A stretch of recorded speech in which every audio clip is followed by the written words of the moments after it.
Okay, so today we are looking at a J3067 fan blade, which is a 44-inch diameter, 30 horsepower fan blade, and we're going to go through instructions on how to de-pitch it so it'll pull fewer amps in the dryer. Okay, so here we have the fan blade already removed. If you have questions on how to do that, you can look at our previous video that explains that step by step. Our next step is going to be to mark which side has the bolts and which side has the nuts. So we're going to note that on the outer nuts, with an N on the center hub here. We're also going to look to see if there's any extra nuts on there which are used for balancing purposes. And if they are, that needs to be marked. In this case, we have one located here, and we like to draw a line across both hubs on the end to make sure that we get it put back together in the same way it was taken apart. And that line also serves as a marker that we do have a balanced nut on this side. The center hub is for the trans-torque bushing that holds the blade onto the motor shaft itself. For this process, that does not need to be removed. It can stay where it is. Okay, and following the steps from Multi-Wing on this, the first one is to determine the blade type. So for this J3067 blade, it is a 5Z blade, so step one would be 5Z. Step number two is determine the rotation code, left or right. So again, for our J3067 fan blade, it is a left. Step number three, determine boss location code A or B. From our description of this fan blade, it is an A. And we can also see the hub for the trans-torque bushing being towards us in this picture. And it is the fan blade is designed to rotate and bring air towards us as well. Number four, find fan blade pitch angle. So the standard pitch for this particular fan blade is 35 degrees. In this case, we're going to de-pitch it one size down to 32.5 degrees. So step five is determine hub/retainer code. Hub is hub or retainer RET. In this case, for the 5Z fan blade at 35 degrees, it is RET or retainer. We're de-pitching it to 32.5 degrees. That is also RET or retainer for step number five. So step number six is determine the groove number, 1 or 2 or 3 or 4, for a 5Z fan blade with an L rotation, 35 degree angle. The groove number is 4. As we de-pitch it to 32.5 degrees, the groove number becomes 3. So now we're going to disassemble the blade, making sure to keep track of where any balance nuts were located. Helps to have a second set of hands to do this as well.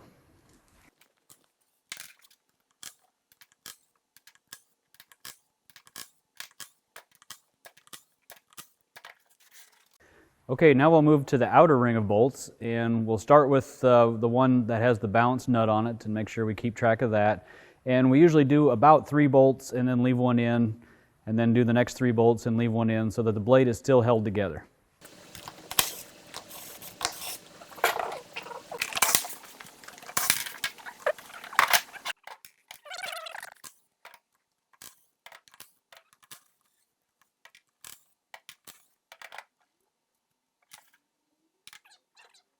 Okay, so now we're left with 4 bolts holding everything together, and we have to go back and review our step number 5, determining hub or retainer code.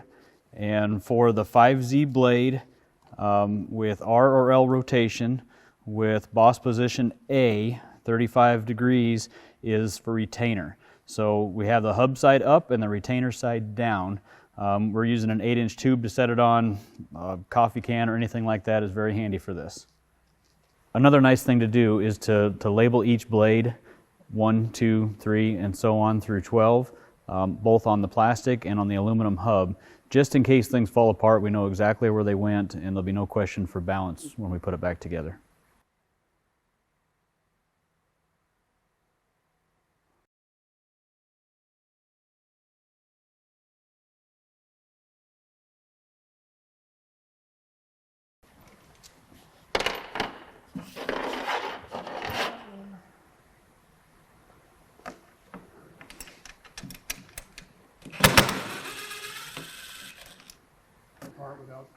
I'll gently take a couple of screwdrivers and pry the aluminum hubs apart, trying to make sure that the plastic blades stay with the bottom retainer hub.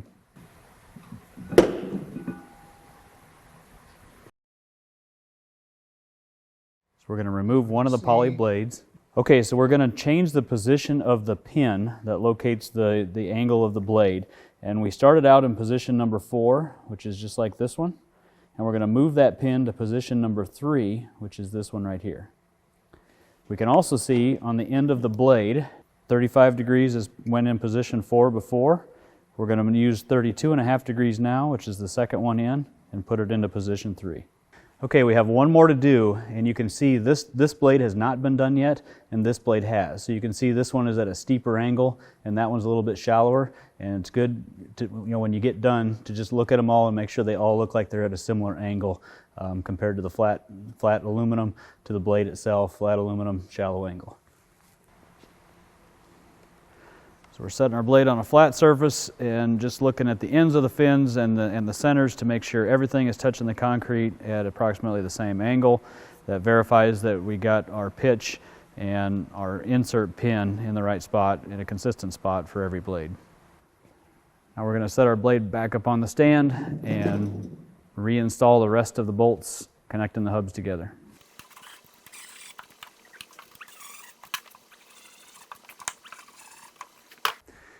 So the next step is to assemble the bolts that go on the inside part of the hub.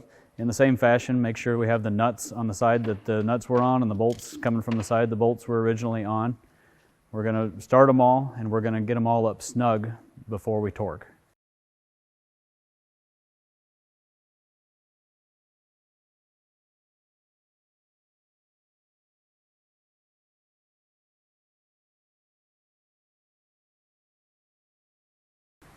So the next step is to torque them. We're using a torque wrench here. The torque spec is 5 to 6 foot-pounds.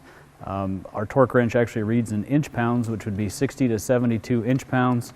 And you should also try to tighten them in an alternating pattern similar to lug nuts on a vehicle.